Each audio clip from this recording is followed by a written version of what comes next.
mbokki internet Yaatal Vision dal leen ak jàmm ci xibaar ñi di koy yéen télé gën a fees dañ koy daal di door Ousmane Sonko ak gouvernement am dañoo télé gu mucc ayib télé goo xamante ne bii ñëpp nag daal di nañ ci teg seen bët du samay kàddu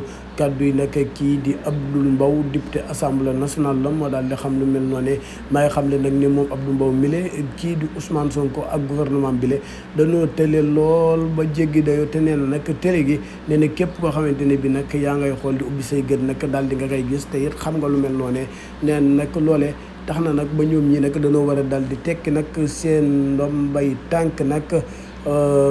tekki nag seen ndombay tànk daal di nag